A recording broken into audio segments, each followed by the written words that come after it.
Eto na guys, ang baha. Nakatulog lang ako, pagising ko ganito na.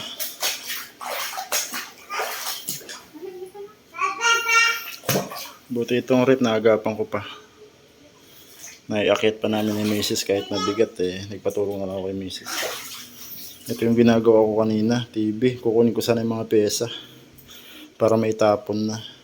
Ito yung nabasag ni Bebe. Kaya lang pagising ko, lumalangoy na siya dyan.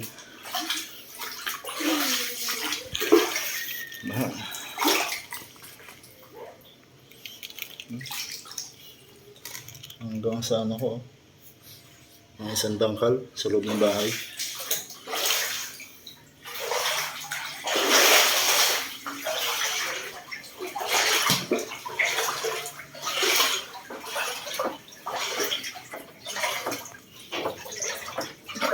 Itong welding machine ko,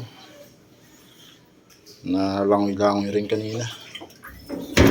Itong motor ko naman, ngayon ko lang naiangat. Hindi na ito pwede patakbuhin, palit langis na to. Ano, wawa naman ang aking aso.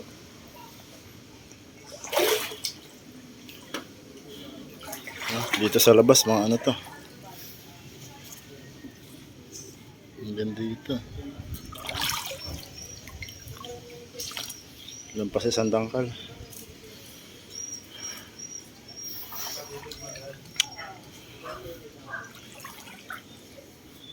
Bambaha. Makapanghuli na lang ng isda nito.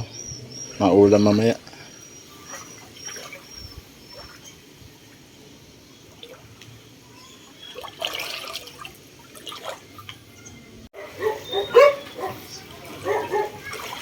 Taas.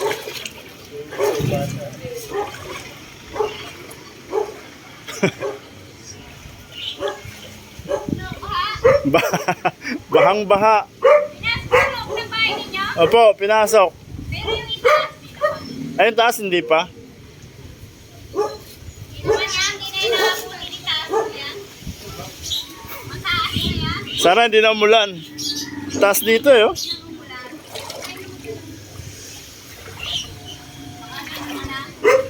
Baka may nagpakawalan lang yan. Kaya biglang bumuha. Ah, siguro. Hindi naman basta babaha agad na ganyan yan. Ang dali lang bumuha. Taas eh. Dali lang. May mabibilang kaya ng bota dito. Ay doon, sa landayan lang. Layo pa. Oo. Para pag bababa mo doon sa ibaba mo, may bota ka. Oo nga po eh. Ayun miss boba kasi baha. Kailangan mabilaw bota. Oo, bota talaga. Ay, may motor ka? Ay, Wala. Hindi na nga mapatakbo yun kasi ano, kailangan ipalinis na yun. Pinasok yung loob eh. Ngayon? Pinasok mo yun? Napabayaan ko dyan sa ibaba eh. Hindi ko naiakit dun sa taas. Kahit dyan sa terrace na yung sana itinas mo. Eh, nakatulog ako eh. Pagising ko baha na eh. Ang dali nga! Baka may nagpakawala eh. Kaya yung mga motor nito ko na dyan sa taas. Saglit lang baha eh. Saglit lang. Ngayon lang naman yan ah. Hindi naman dati ganyan. Nabaha ng ganito pag yung maghapon na nag-uulan. Malamang may dam yan. Kasi noong nakaraan pa nag-uulan sa ano eh. Ibang lugar eh. Sa bandang dyan, sa Rizal, sa Tanaan dyan. Makabili muna ng pagkain. Oo, may nagpakawala niya. Dahil nabaha ng ganito, pag yung maghapon nagsasaraw ulan. Oo, kaya nang nagtaka ako, sabi ko, hindi yan babaha. Buti nga, Baha na agad. buti nga yung kwarto namin, tinaas ko na. Problema ito kung ano, kung magtagal. Ay, may kama ka pa? Oo, yung kama mo, itaas mo pa uli. Ganun kami na tayo, itaas namin. Hanggang ganyan na pa, uyan yan, may yan. May hating yan. Hindi na rin kami nag-ipa. Dapat lang ang kama. Taas eh. Ayun, kabili ba yung ulam? Pumapasok ka, tumutupik. Pasok.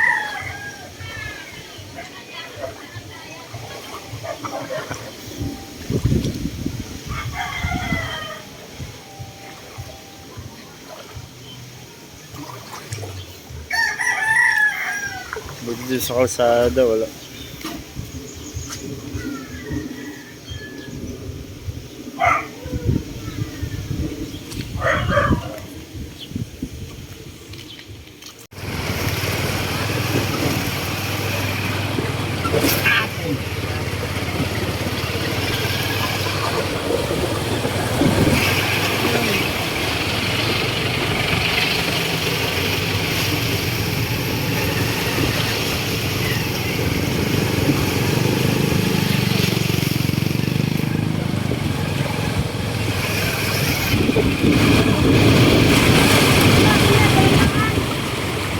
Papasok. Dati kahit pagdahan-dahan tayo, talagang tatalsik yan.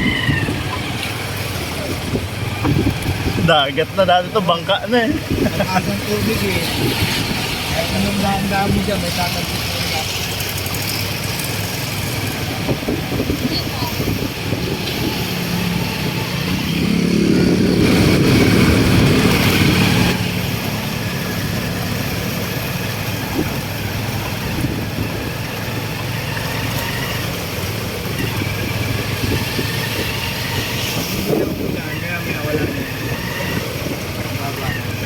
Sana wala na mamaya. Umupa. Nung nakaraan kasi ang tagal na eh, no? Paeng. Pero kung hindi mo tayo pa Sana hindi na umulan.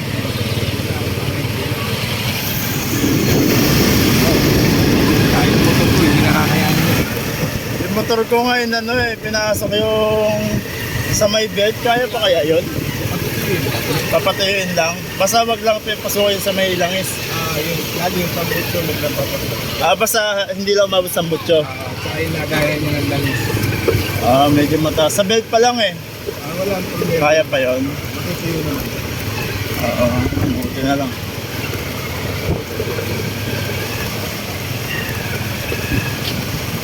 Hindi rin naman pag-amin papasukin ng makina ng lagayan ng langis.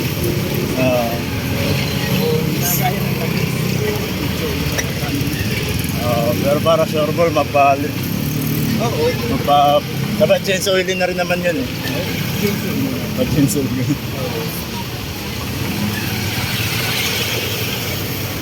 Yung bayo ko nga, hindi niya na inabati yung motor niya eh. Ayaw niya makalaw ka dito eh. Nagpati na lang sa akin sa labas. Nakatulog lang ako. Pag-gising ko po baha na. Pasarap ng tulog. Hindi ko naiakit yung motor. Hindi dito, wala na. Hindi naman natin.